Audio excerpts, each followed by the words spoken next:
This is Join Us in France, episode 274. Bonjour, I'm Annie Sargent, and on a typical episode of Join Us in France, I talk with someone who's visited France and tells us all about it. But today I chat with my friend Elyse, who is a licensed tour guide in France and has just published her first voice map, self-guided walking tour of Toulouse. I talked her into trying it, and it seems she's going to continue producing tours for the southwest of France. So that is great news because there wasn't much in terms of self-guided walking tours in this area, which is a problem because they're wonderful. We also chat about the coronavirus scare, aka COVID-19. We recorded our conversation a full week before you hear it, so things have changed. But as I record this introduction on Thursday, March 5th, 2020, we now have 377 confirmed cases in France, 6 dead. Very few people are wearing masks.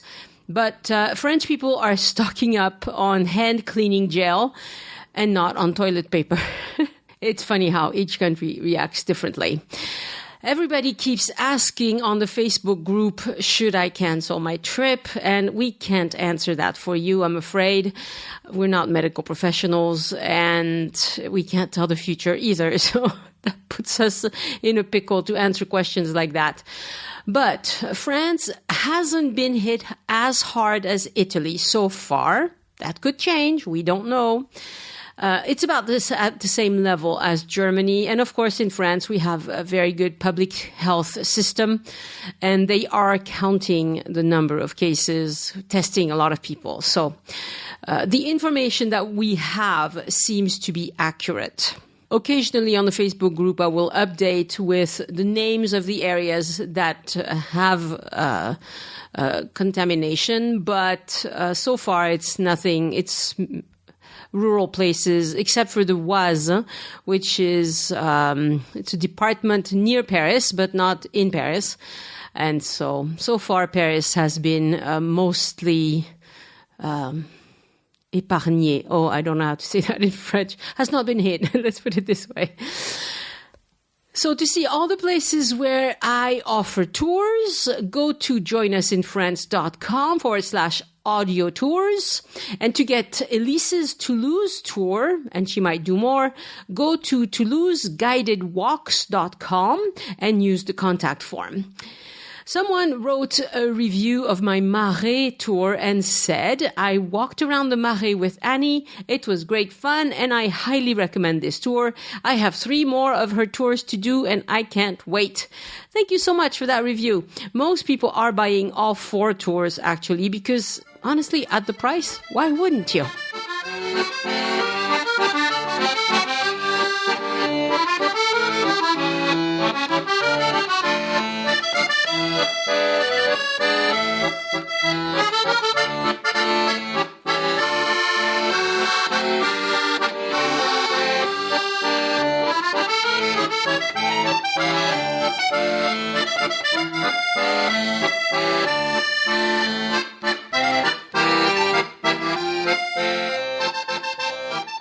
Bonjour, Elyse. Bonjour, Annie. How are you? I am fine. You're looking purpley today. I'm purple today. Like a violet. Oh, yes, because it is the season of violets here in Toulouse. It sure is. We have a lot of wild violets. So somebody said that they love violets because they smell so good. Well, wild violets don't smell. There's no scent to them. They don't. It is, in fact, the flower of Toulouse, of course. It is, yes. It's the namesake flower of Toulouse. Yep. But I have to make a confession. I think they're beautiful, but I don't like the smell of them. And I don't like it when they smoke. You know, they make them into soap and into candy and everything. You don't care for it too much. No. Yeah, okay. Well, no. I like them. I love the color. Yeah, it's fine. So today we're going to talk about why take a tour. Exactly. The advantages of taking a tour versus not. Versus not. Right. And I would like to open this by telling you a story of something that happened to me very recently. When I was a young'un, in my early 20s, I lived in London for 2 years. And while living in London, I was not very rich. I was a student.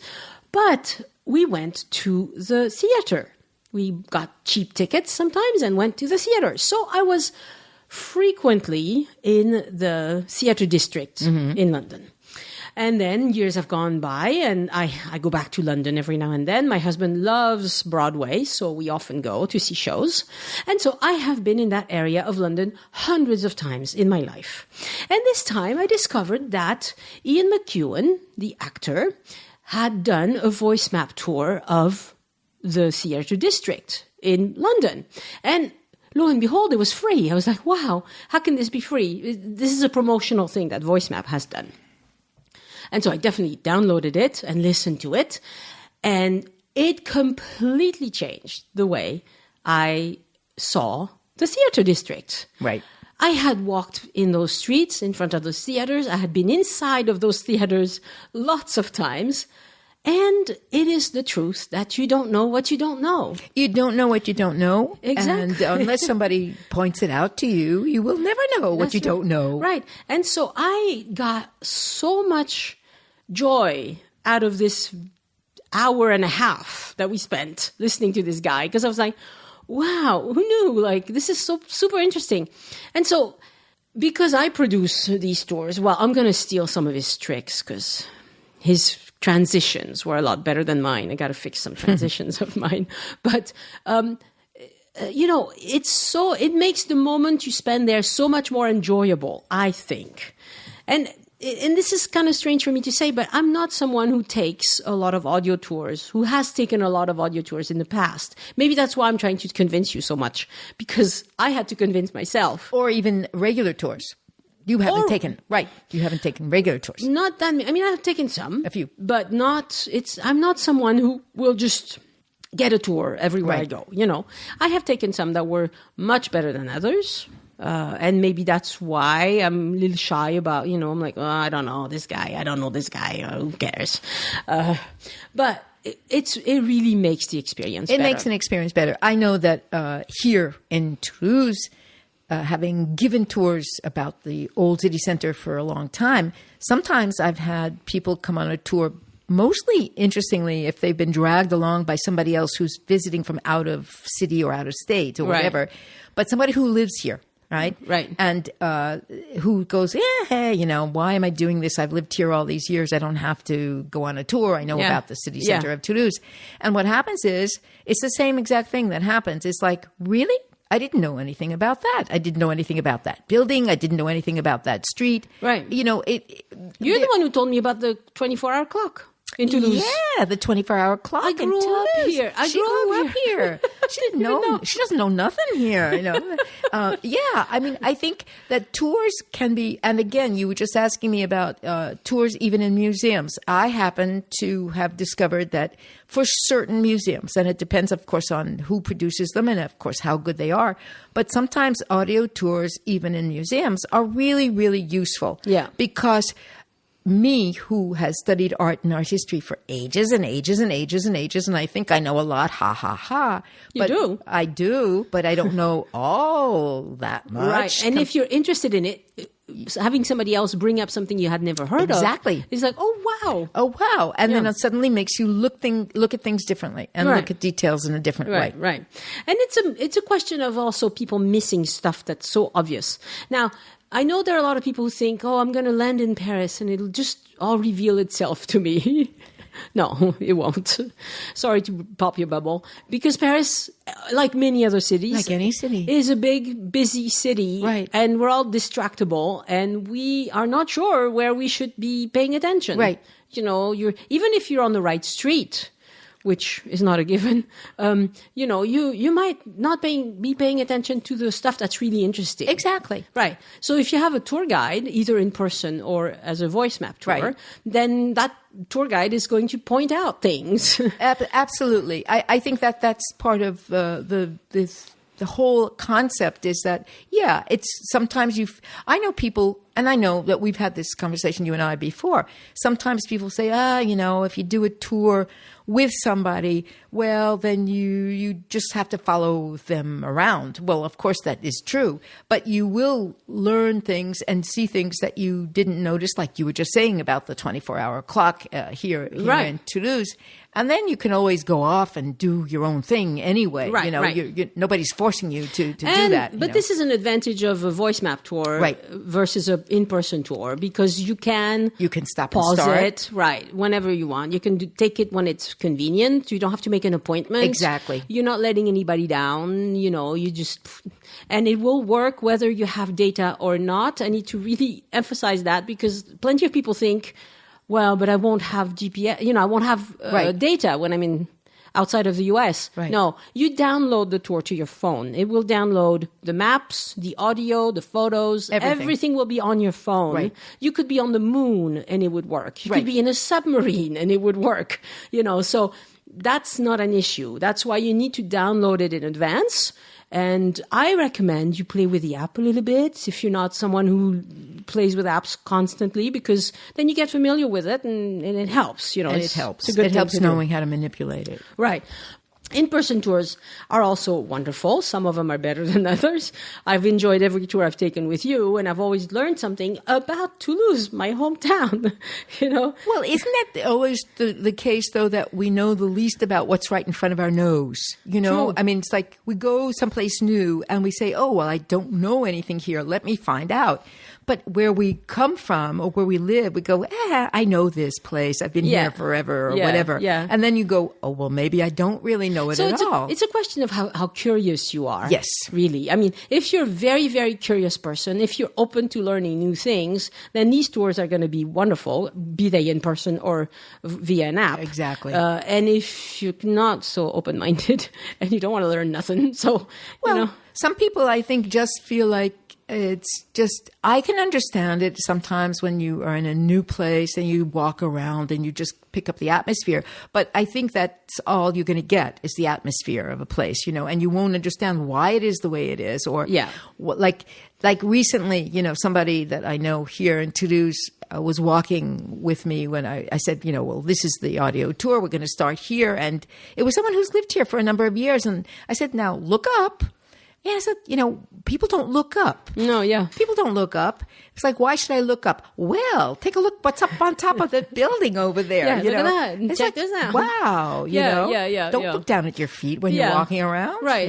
And you do miss a lot of good stuff because you don't know you were supposed to look. Right, exactly. In Paris, I was taking some time in front of the Procop, the famous restaurant, and it's a busy street. I mean, you have one entrance on the busy side and one entrance in the back alley. Right.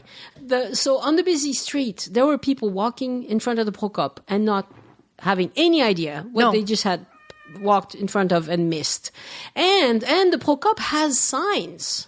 It has a lot of signs saying, oldest cafe in Paris. Oldest cafe in Paris. And Thomas Jefferson was here and so was here and blah, blah, blah. They have a lot of stuff. So anyway, you miss stuff because you don't know it was there. And so I really encourage you to, take a dang tour. and take a tour. And I think that there obviously are great advantages to the voice tours because, as you say, you can really stop and start. You don't have to have a fixed time. You don't have to make a reservation. You can choose whenever you want to go. You can stop in the middle, have a coffee or whatever, and do things like that. And then, of course, if you are with a group of people, a small group, friends, a little group, a family group or whatever, and you want to have a tour where if you're the kind of person who likes to ask questions, then sometimes it's better to have a live person there. Sure. Sure. Because then you can sort of say, well, why do they do it this way? Why do they do it that way? Right. But I think tours really are amazingly useful. Yeah. And it doesn't matter where you take them. Exactly. It could be anywhere. Definitely, if you go to London, you have to take that Ian McEwan tour. And it's free, so I'm not making a penny out of that one. But it's just such a good tour, and you learn so much. It's just... Yeah. Just push her down. I have a wild cat. I'm sorry. She likes me. She likes Elyse too much. too much. The tax are. Yeah. I think it's interesting, too, that, you can have tours that give you different kinds of experiences. And it depends, obviously. You have tours in a city like Paris or Toulouse, and they will show you buildings and talk about the history of the buildings, history of the people, the names of the streets, why they're called that, things like that. Then you have tours in other places where it's about the land. I mean, there are so many different kinds of tours, and they're all interesting. Yeah, they're all good. Yeah. They're all good, and they're all interesting. So we took a tour. We were in London recently, as I mentioned, and we took a tour of the Royal Albert Hall, which is, I had been in that hall, and it was very interesting. It's very different from the Palais Garnier, because Garnier is so lavish. And, yeah. Just like, oh my. It's really over the top. Yeah. The Royal Albert Hall is plenty pretty, but it's not the same. It's not the same level. And the tour guide there was obviously a very well-rehearsed tour guide who had timed everything, memorized everything. And he did a very nice job. It was a bit dry for me, but it's fine. Then you have these tour guides in person that they're actors, really. Right. They're clowns. Right. Some of them, you can hear them practicing their jokes. Right. And I noticed them because I'm in Paris writing a tour myself. So I'm walking to all these famous places. And of course, tour guides walk in front of me. And I'm there, I'm listening. And it's very funny, the styles. And some of them will mostly just crack jokes. Like, you learn nothing, I don't think. Yeah, I don't like those very much. Yeah, it's not just so my interesting personal to me. taste. Right, right. But that's one thing that, in my case, I've given in-person tours and I've given I've done voice map tours.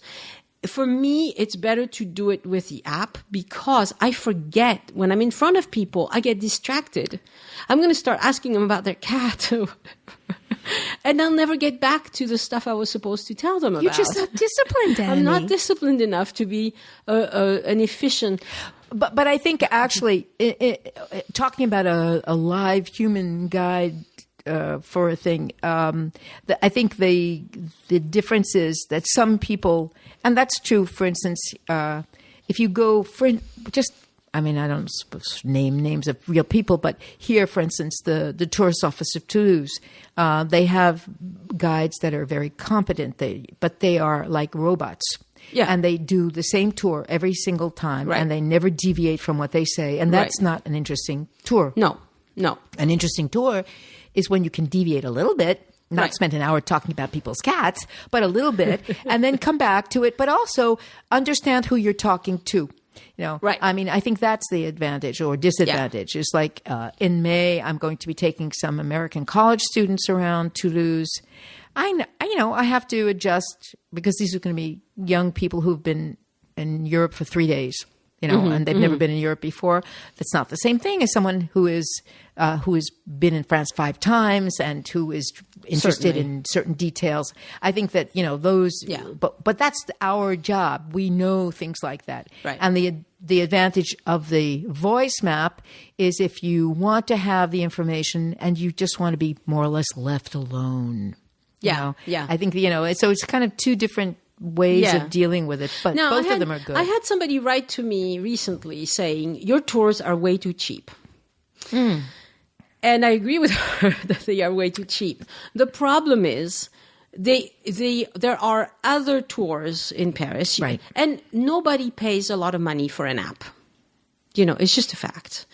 So if I want to sell some to people who've never heard of me, I need to keep within, reasonable prices. Right. So, $7, $8, $9 right. is fine. That most people are willing to pay that.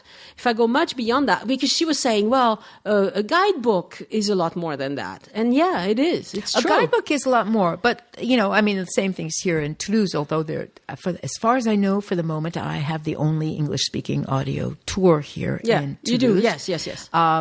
But you're right. But the thing about a guidebook, yes, it's interesting that somebody would say a guidebook is more, but it's not the same thing. Right. A guidebook will never have all the details of a specific neighborhood that you get from an audio tour. Right. But if you added up all the different neighborhoods, you would still have more than what you get in a guidebook. You know, it's just that individually, since it's by neighborhood or old city center, it is. I mean, and then again, let's be realistic. To do the audio tours, you go through a channel, and that channel is VoiceMap. Yeah, and VoiceMap basically has something to say about the cost of some of these things. They do, yes. They do recommend, because they know it's not going to sell if you go too high, you know. And so it's probably worth every penny you spend, but I wouldn't say that I can just raise it to whatever, you know. I mean, I might raise it up a little bit, just inflation, but that's it, you know. But then the audio tours, it's also whether they're bought through VoiceMap, through Google Play, through iTunes, or directly through us. Right. The price is a little bit different. So let's explain. VoiceMap is an app that you can download for free. Then once you have the app, you can purchase tours anywhere in the world. There's hundreds of them, directly through the app. And in that case, you're buying through either the iTunes store or the Google Play store. Right. Okay? If you do it that way, obviously, iTunes takes a cut, Google Play Store takes a cut, and so they always price them. They're always priced a little higher because we have these big companies taking a cut. The other way to do it is to buy a code from me directly or from Elyse directly. And tell everybody your email address. So it's ToulouseGuidedWalks.com. There you go. So you write to, is it Elyse at Toulouse Guided Walks? Or if you want the site, it's ToulouseGuidedWalks.com. If you want my email address, yes, it's ELYSART at free.fr. Live. Sorry.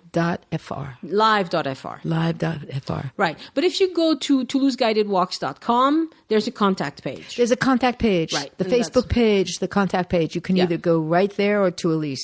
Right. So that's how you would buy Elyse's Toulouse tours, and you will write more. I mean, you're in the process. I'm writing a second one. Working on a second one specifically on the resistance. Yes, the occupation and resistance in Toulouse, which is a fascinating topic. So that one I will definitely take when you're done with it, because I don't think I know near enough about that. So that will be very interesting. I'm working on one for the Latin Quarter. I've already done 4. Ile de la Cité, Marais, Montmartre, and now Saint-Germain-des-Prés. And I'm working on a 5th Latin Quarter. And then I'll stop for a while, probably. But it's, so in that case, you go to joinusinfrance.com/audio tours, and you can pick which one you want to buy, and you get a discount because you're buying it directly from me. Directly. I don't have to give a cut to Google Play or iTunes, and so that's why you can get a discount. And that's how we keep it reasonably priced. Right. And I think that I think people who have never done tours are reluctant. I have one of my sisters is someone who uses guides and tour guides and audio guides all the time, and really has come to appreciate how useful they are and how much. I'm going to give a different example. It's a little bit more exotic than Royal Albatross. In January, I was in India. Yes. And among the other things I did as a good typical tourist, I went to the Taj Mahal. Mm-hmm. And at first, we were not going to take an audio guide because you have regular guides, and there are lots of them in India, and of course they want you to hire them. And then there is actually an audio guide.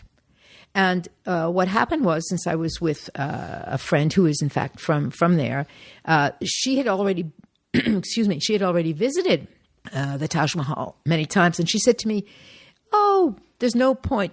You see it, you know what it is, blah, blah, blah, blah, blah." And then what happened was I convinced her that it would be a good idea to get an audio guide.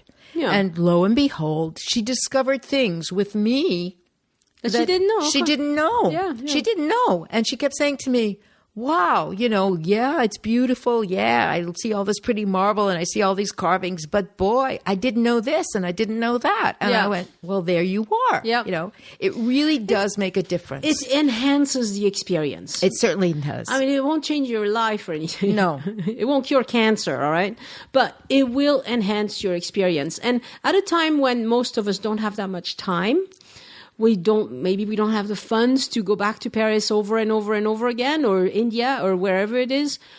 When you go, make the most of every minute. Yes. Really invest a little bit of your attention into a tour that you'll just enjoy it. You'll enjoy it a lot more. And it helps remember things afterwards. Right.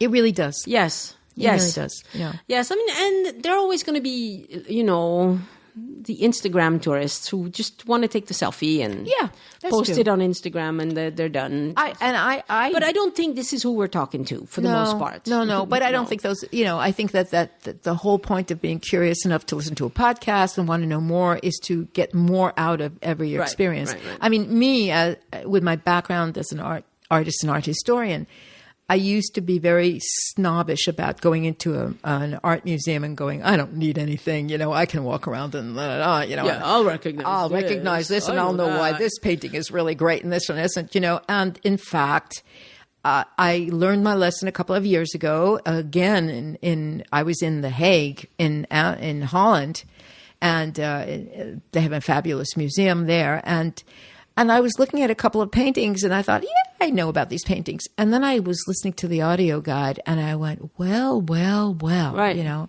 Because even if you knew, you might have forgotten. But also it's interesting to know. It's interesting to know the history of something. Right. It's interesting to know why it is the way it is. You know, and we're cool. You can take us in your pocket.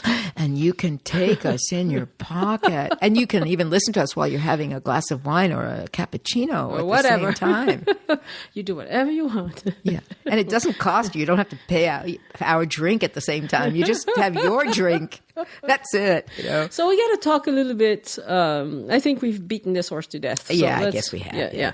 Let's talk a little bit about the virus concerns with this COVID-19. Okay. I didn't bring it up. You didn't know I was going to bring this up. No, I didn't know. But it's interesting because I just got an email message from my sister in New York. She sent me a link to an article about how to not get into hysteria about it. Yeah. Basically in the States. Well, in the States at this point, it's a different situation than here. But let's talk about it.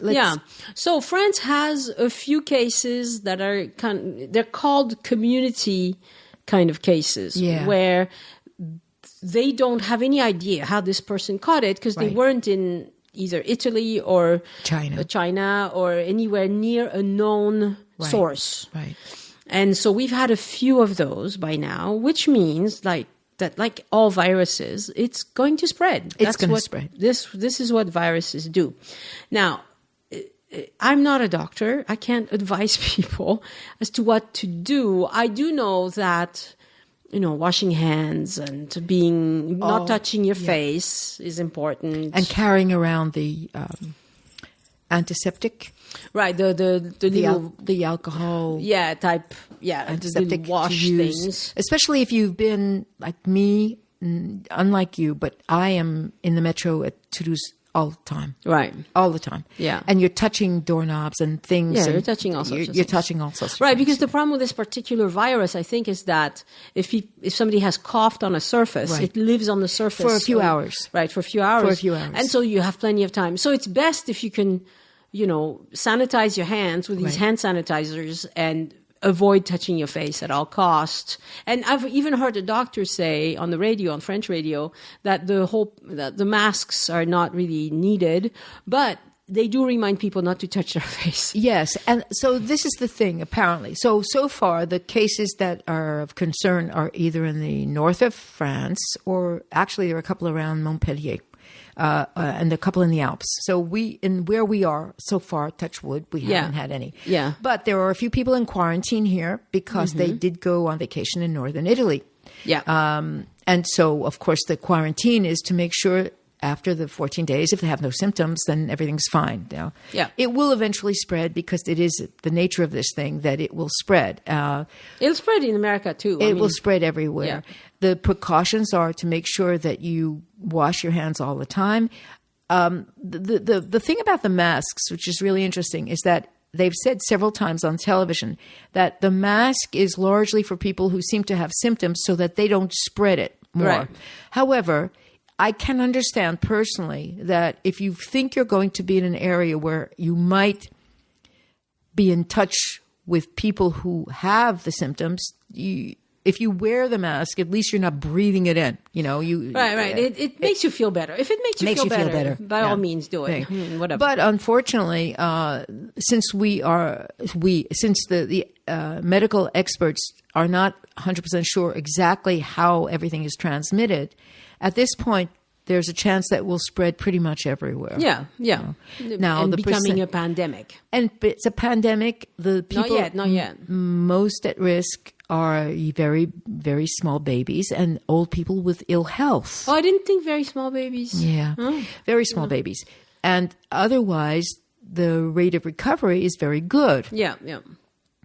It's the problem is that it seems to spread fast and easily. Yeah. And we really don't know. So people have come on the Facebook group asking, should I cancel my trip? And I'm like, I can't tell you. I don't know what you should do. But you might, if you are cost sensitive, then you might want to buy travel insurance that includes canceling for any reason. Any reason. Because if you just, you have to read the fine print. Because some of these trip insurance aren't going to help you in the case of a cancellation because I'm afraid of the exactly. coronavirus. You have to be really sick yourself. Yeah. So, but that's all I can tell you. I know lots of people are going to cancel their trips because we're human beings and we're afraid. We're afraid of disease, and that makes sense. And sometimes we're not afraid enough of stuff like the regular seasonal flu. Right. But that's people. What are you going to do? Okay, so let me ask you a question. Because it was just, 2 weekends ago you came back from London, right? It was the weekend ago? Yeah. Were there people wearing masks? A few, not many. Yeah. In Paris, there were a few people wearing masks, but not many. Because here so far in Toulouse, nobody is. Yeah. Nobody is wearing anything. I think people are aware of it, but what are you going to do? Do you not go out? Do you not go to where there are people? You don't go to the supermarket. You don't go to the metro. You don't go to the cinema. So what you need, my plan is to have enough food. Food and stuff in the house so that if it develops around us, I just limit the time I spend in public places. But of course, I'm in a position where I can do that. My daughter is not. She's going to college. Right. She can't. Life doesn't stop because there's a virus. Right. So it just depends. You have to make your choices. I don't know what to tell people. I don't know what to tell people either, and I don't know exactly, since we don't know yet how bad it's going to get. I mean, it's so far what they're saying is that it is peaked and is on the way down in China, but they have had how many thousands of people have have become have the disease. Many more than, of course, the people who have died, but some people have died. A couple of thousand people have died. But I think it's 80,000 people who've come down with the virus. The flu, many more people get it than that. The seasonal flu, you mean? The seasonal flu. Yeah. Many people get it than that. And it kills people every year. And it does kill people every year.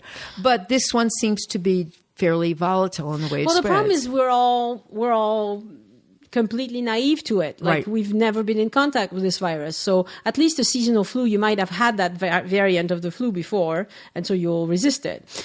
So should you come to France and be trapped in an area that has been contaminated and they decide that you need to be quarantined, is that something you can live with? Because that's the most likely inconvenience. Right. That you're visiting, you're visiting Toulouse. Okay, let's not take Toulouse. That's just uncomfortable. Paris, because it's the most. Right now, of course, there are huge amounts of cancellations. But suppose you are in Paris and somebody knocks on the door and says, "Hey, there's been a case in your hotel. We'd like you to be quarantined for 2 weeks." Right. You have no symptoms. You're not sick. Right. What are you going to do? Well, you have to do it. That's that cat is going to drop the little prince off of the ledge. There, she just did it. Though I think that you and I and anybody who's a tourist walking around is less in danger than the poor people on the cruise ships. Because that is like they are stuck, and it's a real incubator for contagion. Unfortunately, that is the case. Right. But I think that also I think people should just use common sense in their hygiene in terms of taking precautions, and then it's unfortunately a little bit of chance. Of course, it's luck. The other thing I want to bring up is that France has a very good public health system. Yeah. And so the person in charge in France, he's a neurologist. He's actually a doctor. He's a doctor. They've put a doctor in charge. Who would have thunk? And so the public health system is running at full capacity. Right. I mean, the full force. They will take care of you. And it's not like you're going to no, it's not a third world country. But it will be an inconvenience. Yes. If you are if you're caught in an area that has an outbreak, they might say, "Look, you should be confined." I watched one of the talk show programs last night that I like, and they had on one of the epidemiologists who was talking about this, who writes for one of the newspapers. I can't remember which one. And he said, here in France, it's okay. I mean, it's like all the major hospitals in all the major cities are prepared for dealing with people who have been who've been, why can't I do exposed this right? to the virus. Exposed to the virus. Yeah. There have been 2 cases in the Congo that were revealed a couple of days ago. And he said, pity the people there because the health system and the care system is not worth much. Yeah. And it's countries like that are going to have major problems if it spreads a lot. The other thing that's likely to happen is that as the weather warms up, like all flus, it will disappear. It will disappear for a few months, and then it'll come back with a passion in September, October. This is exactly what happened with the 1918 pandemic. We've only had 3 pandemics. Well, no, 2 that I know of. Declared pandemics. It was the 1918 flu. And the SARS? No, because that wasn't all over the world. It was HIV. HIV is that AIDS. Considered to be a pandemic? That was a pandemic. Okay. That's the 2 official pandemics. Beyond that, like SARS and MERS, and do you remember the pig flu, whatever it was called? The swine flu. Yeah, the swine flu. Those never reached pandemic levels. Okay. They were contained to just a few places. They call it a pandemic once there's been cases everywhere, and community-led cases where they don't know that this person traveled anywhere risky. So, but we're not there yet. But it might get to that point, and so if it does, when there's pandemic on, I'm not sure travel is a great idea. Yeah, it's up to you. I mean, honestly, it's up to you. I don't know what to say. I think that's probably. Whatever it is we're talking about now, it's true anywhere in the world at this point. Anywhere. I mean, I think that's the whole problem. Any place.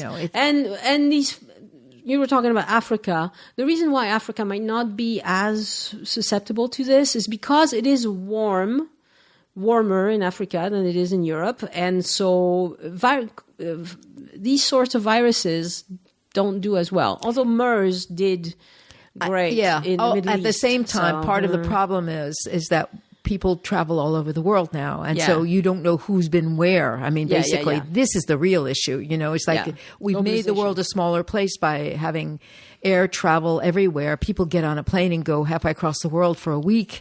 People travel for work. This is the thing, you know, nothing is contained anymore. Right. You know, that this is the real issue. And of course, there's nothing we can do about it. And as unfortunately, some of the medical people have said, Well, I mean, there'll be another one after this too. Sure. I mean, this is the world we live in now. Yeah, I mean, I don't think it's, personally at this point, I think all I'm aware of. You have some trips planned? I have trips planned. I'm hoping that this will have calmed down by the time I get on a plane in 3 weeks to go back to the States. Mm-hmm.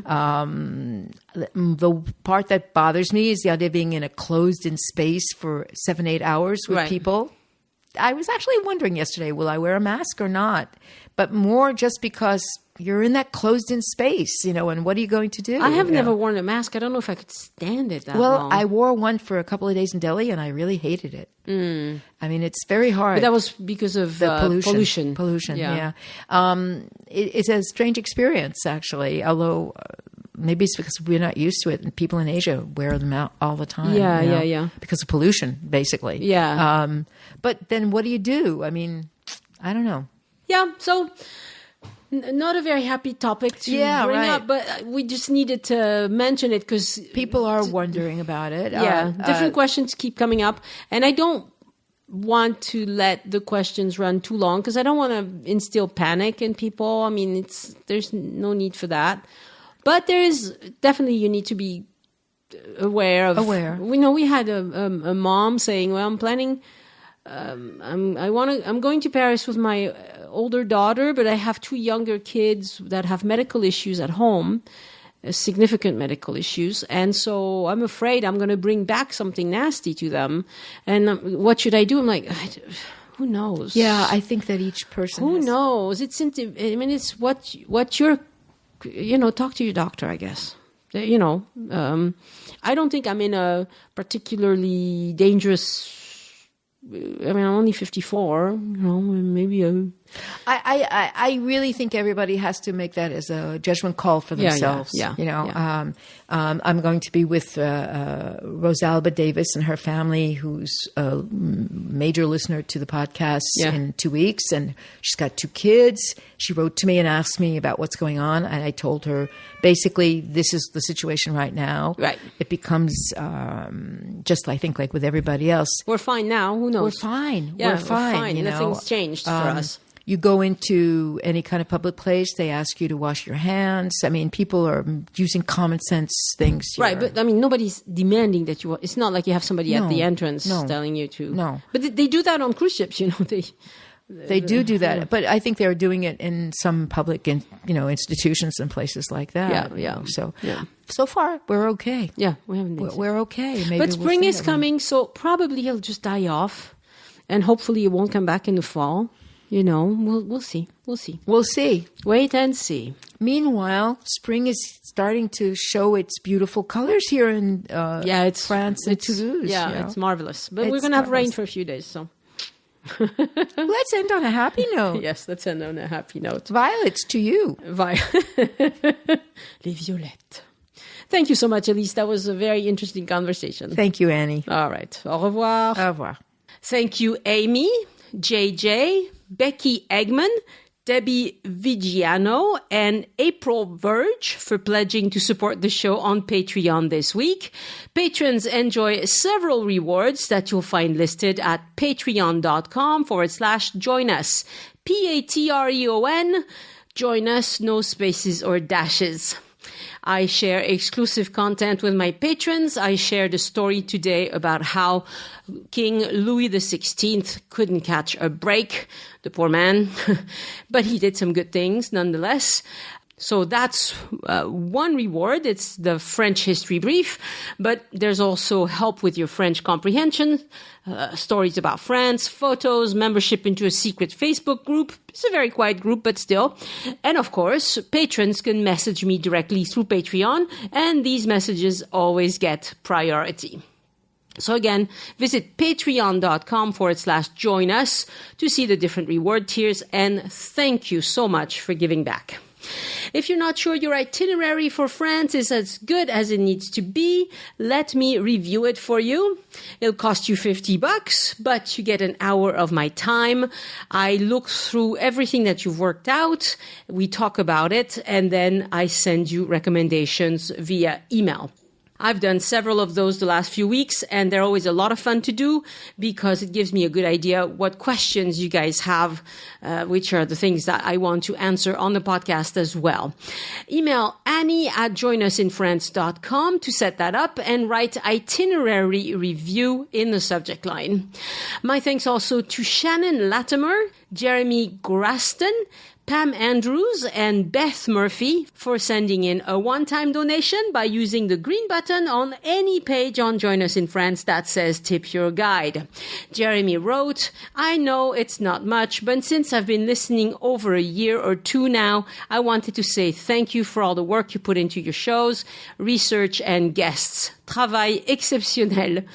You know what, Jeremy? Donations of any amount are much appreciated. Not only does it help me pay the bills, but it also makes me feel great to see that listeners like the podcast enough to make a donation and to do something nice for me. So thank you very much. And if you'd like to support the show without spending a penny you wouldn't have otherwise, before you go shopping on Amazon or on booking.com for your rooms, hotel rooms, go to the bottom of any page on joinusinfrance.com and click on the Amazon or Booking ad. Because you came to those sites through Join Us in France, I get a small commission and it does not cost you a penny more. And thank you so much. I'm going to ask for another favor. Could you tell someone about this podcast? They can listen with any podcast app, Spotify or Pandora. And since a lot of people don't think to look for a podcast to plan their trip to France, it would be wonderful if you could tell them about Join Us in France.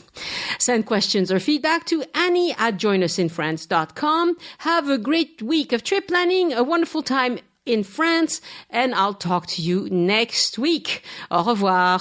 The Join Us in France Travel Podcast is written and produced by Annie Sargent and copyright 2020 by Addicted to France. It is released under a Creative Commons Attribution, Non-Commercial, No Derivatives license.